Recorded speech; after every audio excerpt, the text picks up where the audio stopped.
Hello, welcome to another episode of Forgotten Cemeteries of the Pacific Northwest. A few items to take care of right off the bat. I just want to say thank you to the new subscribers. That's really appreciated. Welcome to the channel. Hope you're enjoying it so far. But basically what I do is I find kind of the older cemeteries in Oregon and talk about the cool Oregon pioneer stories and the history of the cemeteries. It can be anything from like lore, legends, locations across the USA. We usually talk about Civil War stuff. We're coming along a lot of Civil War battles and veterans located out here, so that's kind of cool. I usually pick a few individuals to talk about in the cemetery of importance, then do like a mini tour at the end of the video, just kind of give you an idea what the cemetery looks like. Secondly, in this video we'll be discussing suicide a little bit with a particular grave here, so if that's a sensitive topic for you, I'll link the time frame below so you can kind of skip that part if that's a sensitive topic for you. And trust me, I know how that can bring up old feelings. My sister committed suicide when I was 16, so even researching this cemetery kind of brought up old memories of her, I guess you could say, so I definitely get that. So with that said, let's go check out Old Phillips Cemetery. So today we're visiting Old Phillips Church Cemetery. Alternative names of this cemetery include Phillips Cemetery, Phillips Church Cemetery Old, Phillips German Reformed Church. It's located in Hillsboro, Oregon, Washington County. So let's go meet some of the local residents and hear their story. A little bit about the history of this cemetery. Apologies, there's a loud bird squawking behind me. Oh, there he goes again. We have an establishment date of 1896 with an estimated 100 to 500 estimated burials per the Oregon Burial Site Guide. I want to say Find a Grave was hanging around 250 memorials so far, to give you an idea. There's also a reference that the first burial was in 1898, and I'm guessing that might have been Susanna Zumkar, if I'm saying that right, age 37.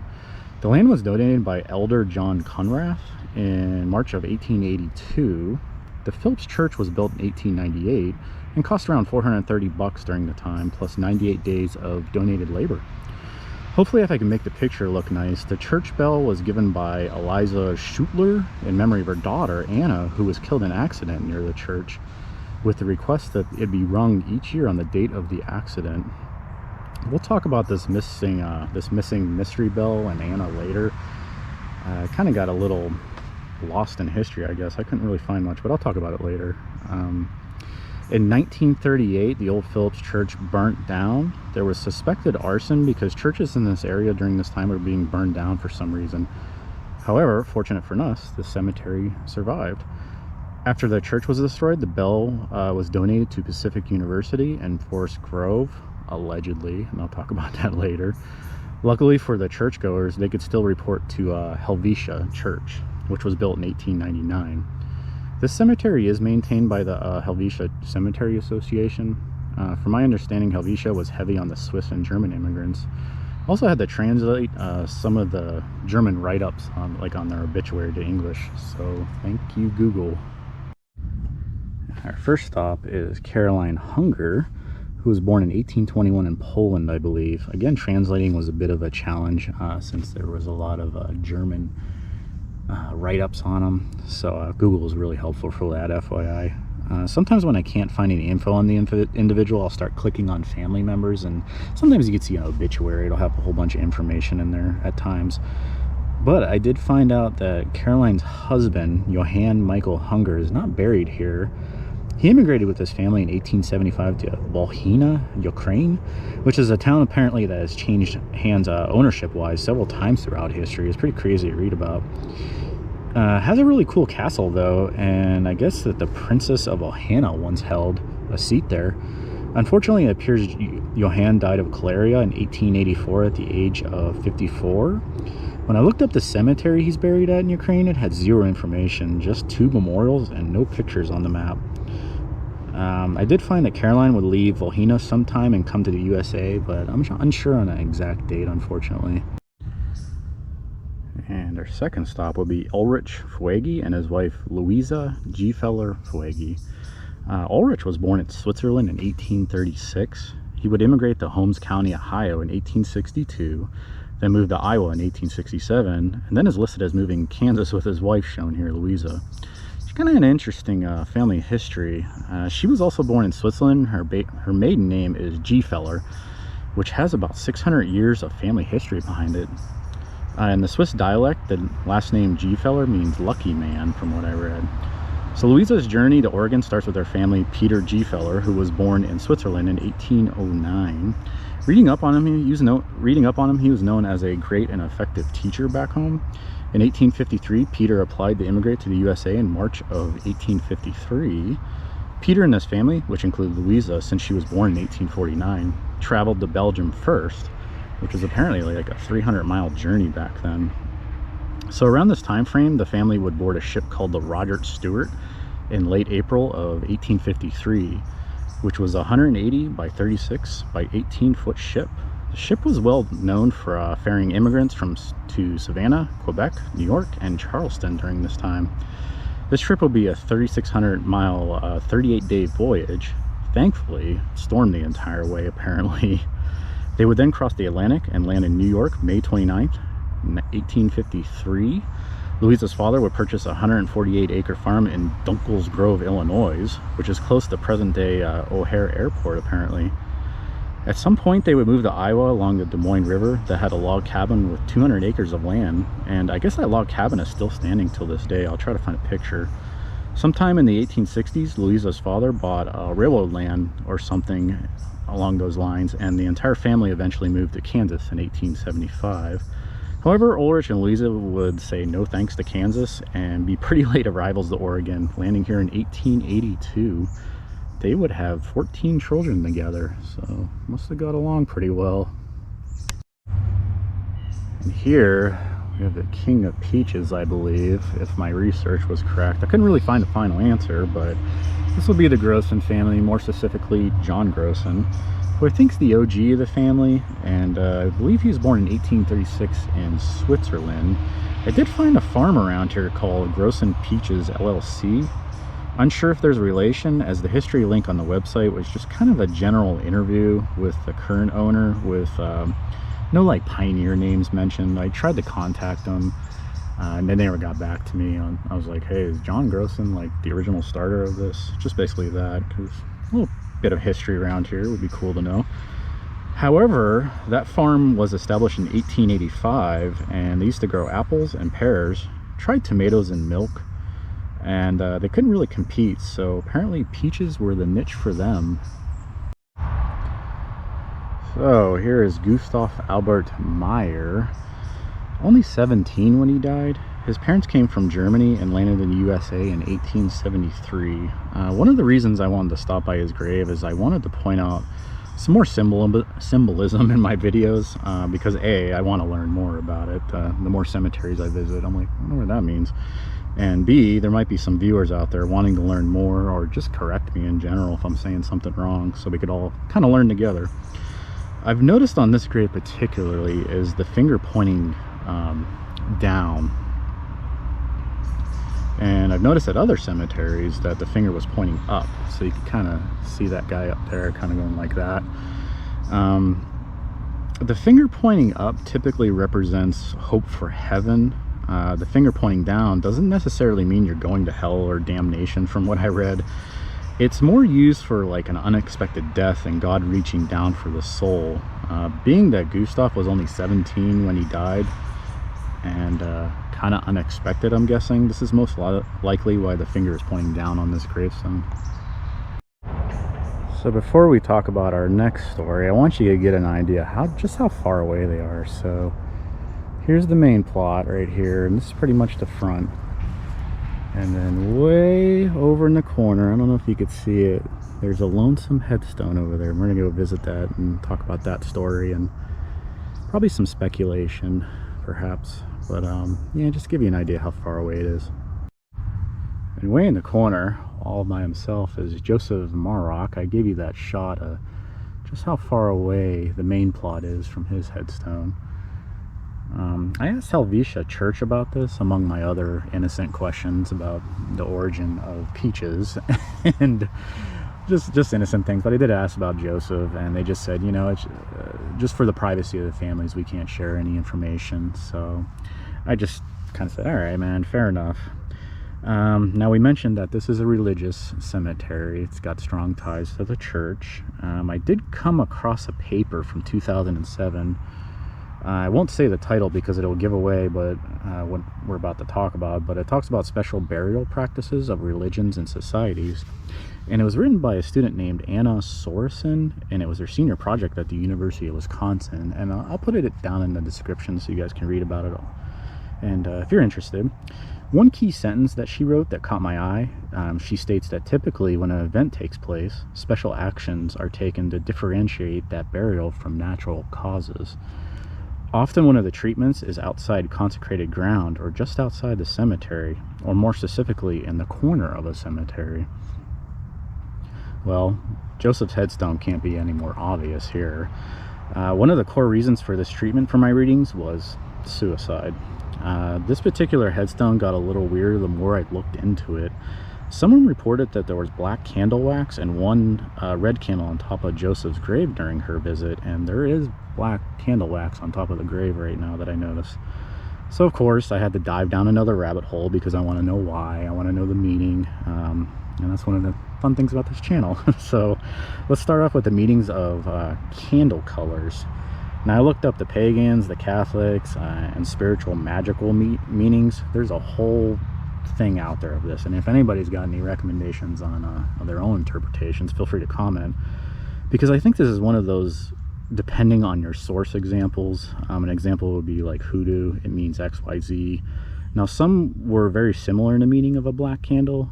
So the black candle is used to, per magical.com, to fight evil and to promote protection, to absorb or remove, to unblock, for binding, banishing, reversing curses and hexes, uncrossing rituals, absorbing or destroying negative energies, repelling black magic, protection from illness or evil, removing confusion, ridding of bad habits, healing discord, shape-shifting, and meditation rituals. Black candles were also listed as being burned for powerful healing rituals. Onto the red candle, I'm just going to try to put a picture up of the vid of Joseph Marock's headstone taken by a find and grave user at one time, but it'll show like a red candle on top of the grave. Spiritual magic says red candles are used for energy, health, vitality, vigor, and is used to represent the element of fire. I did come across a pagan vlog as well that said it represents sex, courage, power, victory, willpower, and strength. Finally, I came across the Catholic Church, and they say because of the honor given to Christ's body and blood, and red votive candle, known as the sanctuary lamp, is traditionally lit beside the tabernacle to show that it contains consecrated elements. I also read that the red candles are associated with the first chakra command as well. It states that red is the color of inspiration, pride, anger, bravery, strong emotions, purification, arid places, aggressive music, and lightning storms. Red is the best color to ward off danger, apparently. It's used for stability, grounding, and physical health. So with all that presented, it's all speculation why he's buried in the corner here by himself. However, we just talked about what fits the setting here.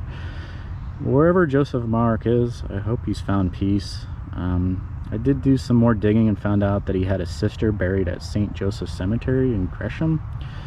And I found a probate record as well from 1906 where his estate took place, as Joseph prepared no will or estate plan. When Joseph died, he had no will, and Catherine and Frank Fromlet had to sort of take over his estate and figure some things out. And I think they did like an auction and stuff, if I remember right. There was a ton of documents on it. His sister Catherine's maiden name is Marock, but there was a weird spelling also listed as Marock. It also showed Joseph deceased left an heir, a 22-year-old man at the time named August Marock, who was apparently his son, and it showed him living in Tristan Fusterim, Liechtenstein. I hope I'm saying that right. I did find a document that shows that a $65 monument would be placed over the grave of Joseph. I'm guessing that's his headstone here. Also found the receipt for pastoral services for $5 with a night watch fee for the grave. There might be a spelling of his name that is Josephus, And I found a baptism record from 1853 from his parents, Josephus Antonius and Anna Marie Eberle. So once again, I hope wherever he is, he's found peace. But an interesting headstone indeed.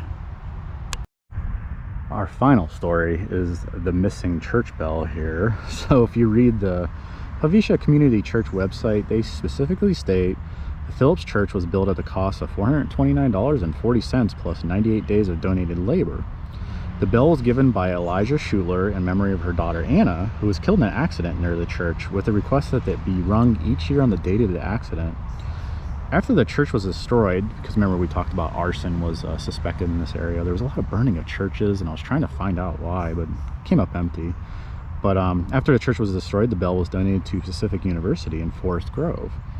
So I asked the Helvetia Church about it. I'm like, you know, what's up with this bell? Do you know any information about it? Is it visible? And they just kept saying privacy of the family, which was kind of odd because this was 120 years ago.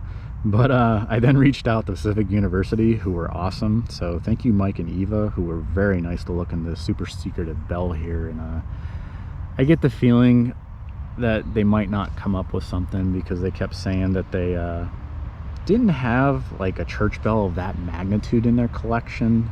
So I don't know if they'll ever find it, but in my research and discussions with Pacific U, I started to notice that perhaps Schutler was incorrectly spelled on the Helvetia website. They use EU. I thought it was maybe spelled UE in her name instead. If you watch my Bethany Pioneer vid, I talk about a car accident and the death of Anna Luth Uchman in 1918, because I was like, oh, maybe that's the Anna, but not a Schutler. Now this led me to Anna L. Schutler, spelled with a UE, not as the EU on the Helvetia website. And then I found a grave of, I started getting answers finally. I found an Anna Schutler who was 6 years old when she died in 1886 in the area. And she's buried just down the road. There's a cemetery called West Union Cemetery, and I want to say it's like 5 minutes from here, so it's starting to line up. Maybe that'll be a future visit as well. And keep in mind, the Old Phillips Church was constructed in 1889, so it's kind of lining up with that time frame where perhaps Eliza donated the bell. Problem was, information was difficult, and this person named Eliza Schutler wasn't anywhere on Find a Grave. So I turned to Ancestry.com, which is an awesome website. I highly recommend it. I've been using it for about 2 weeks, so I'm getting just a lot more accurate, I feel, with my info. I did find Eliza, who was born in Germany in 1843, came to America in 1870. A 1900 federal census showed her as a widow, having 4 children listed, but only 3 living, and living in Washington County. So then it started to add up even more. One of them's not alive. Another one from 1910 shows her, and I also noticed the last name Fuegi was next to her name, like right next to it, as kind of indicating that they were living together. Coincidentally, we had Fuegi in the cemetery, and we talked about them. They seem like nice people, actually, to take her in. I'm guessing that's what happened, because in this document, it was an exact blueprint of what she wrote in 1900. 4 children, 3 living, born in Germany, widowed. But her name is spelled Elsie in the document instead of Eliza, and it shows her living as a boarder. She was 67 at the time, so maybe she was living with the Fuegis. Maybe they just were kind of taking care of her as she aged. The document on Ancestry also showed 3 alternative names for her: Elsie Schutler, Elsie Chanel, and Elsie Schruter. So it's kind of an example that you come across with cemetery research, and especially pioneers. I think they just kind of Americanized their name at one time, or someone just spells it incorrectly filling out a document. In 1916, there was an Eliza Schutler that died in Portland, but I couldn't find an obituary on her. She just kind of goes poof from history, and after that, no more information. And just like the mystery bell, because Pacific University mentioned they are not well aware of a bell of that magnitude in their collection once again. And like I said, Helvetia Church didn't appear to be open about talking about the history of the bell in the cemetery, and that's cool. I mean, unfortunately, I can't tell you the full story of the cemetery, but it was an interesting bit of history, and I would have liked to know more. I would have liked to visit Eliza and Anna's final resting place, and sometimes that leads to more information, but something tells me the little girl buried down at West Union Cemetery could be that one that the bell was donated for in remembrance of her, how they used to ring it every year. And that cemetery is like 5 minutes down the road, so it's kind of all making sense, but I guess we may never know. Alright, time for the fun part, the cemetery tour. You are greeted by a park bench when you come in. This says "Trust the Lord." You just need to sit down and chill out, gather your thoughts. It's a little loud. There's a lot of traffic out here for the most part.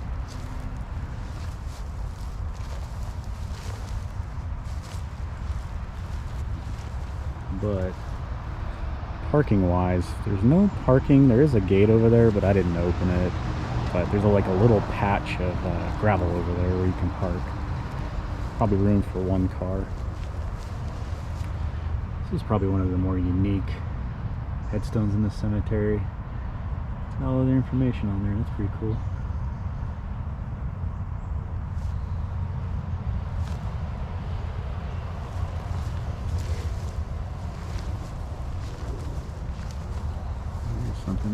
Some symbolism. And we talked about God's hand pointing up or down, the difference between that. So if anybody has any other ideas what that means, feel free to speak up below.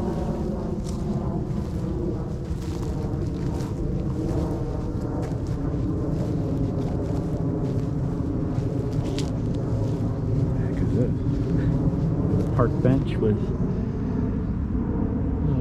custom welded modified fisherman.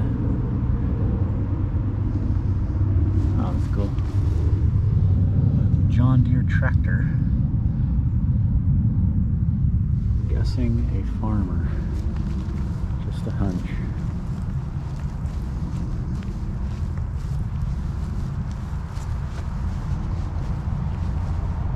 What's this hidden in the bushes over here? Wow. Carl W. Lich? Oh, the Woodman of the World headstone. Check that out.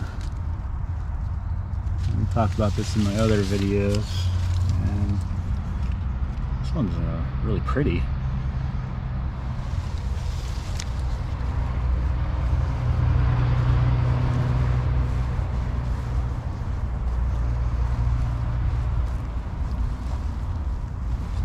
Caroline, we talked about her a little bit.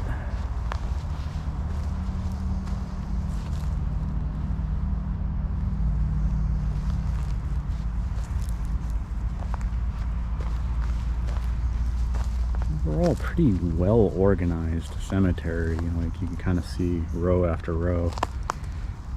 Pioneers seem to be in the left corner of the cemetery, the older ones. There is some World War vets here. Looks like we have World War II here. Sergeant in the U.S. Army. Wow.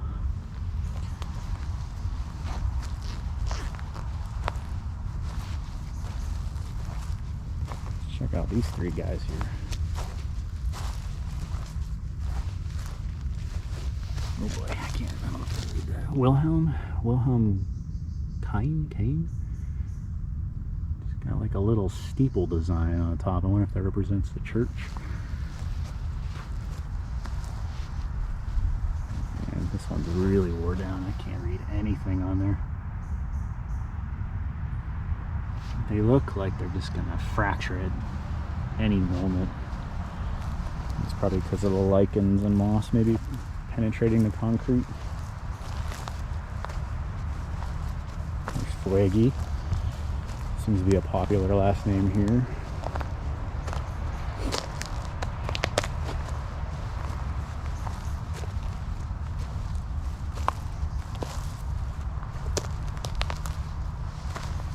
Not sure what this is. No writing. Maybe a headstone sat there at one time.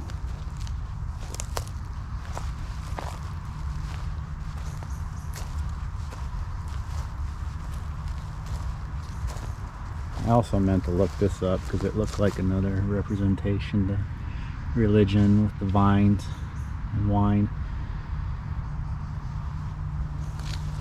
Grapes.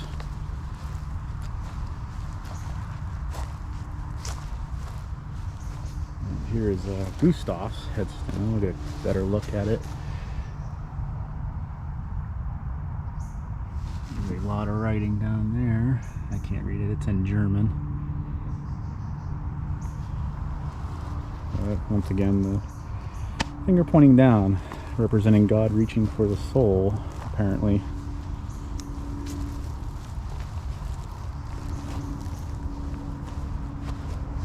There's a behemoth. Christian Henriette Meyer. More German writing.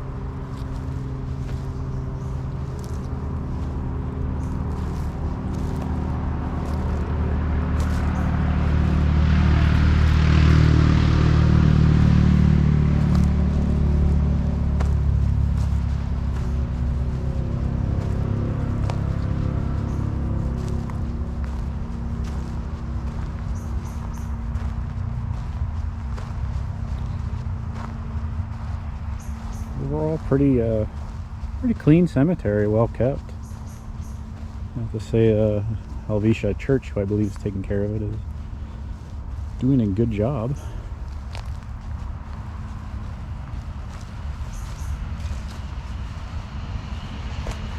And what's this one? Ow! I wonder if this guy played football. Looks like the old school leather helmets, and you see Washington Cougars in the left corner. I'm assuming that stands for the Navy, that big anchor. Oh yeah, Navy gunner, World War II.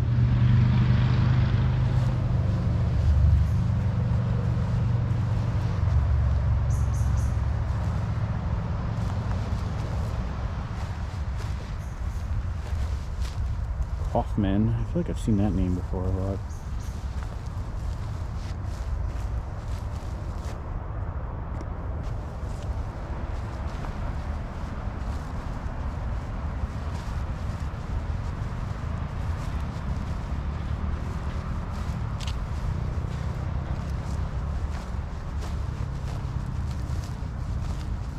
I think I saw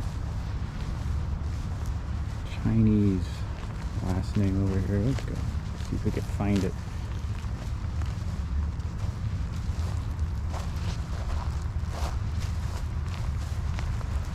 But there is a lot of war vets here, mainly from World War II. Oh yeah, here they are. Tang. I'm unsure, but yeah, that was an interesting find here.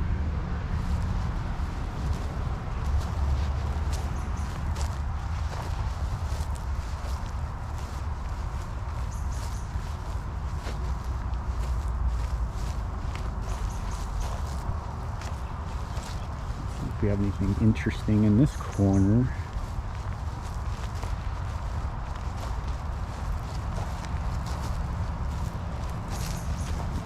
School one, dang. But it's not, it's just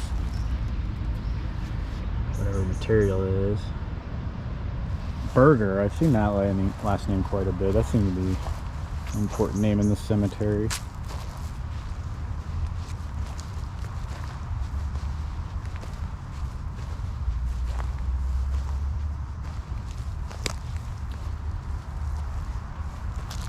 I think that might be it for the main plot. Like I said, it's pretty well organized.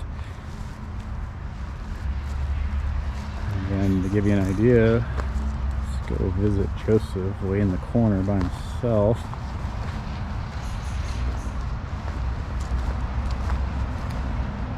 Very hidden too. I think you wouldn't even notice he came to visit the cemetery.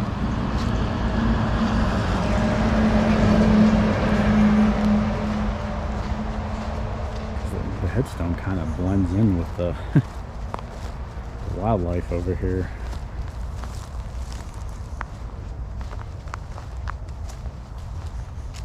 But you can see there's some black wax that was left over, and it almost looks like that slot's made for candle burning, like you'd put one of those stick styles in there. But yeah, could not find much on what happened to Joseph, unfortunately. Well, he was buried so far away, but I think we have some theories. However, thanks for watching. Hope you enjoyed the video, and thanks for subscribing to the new people.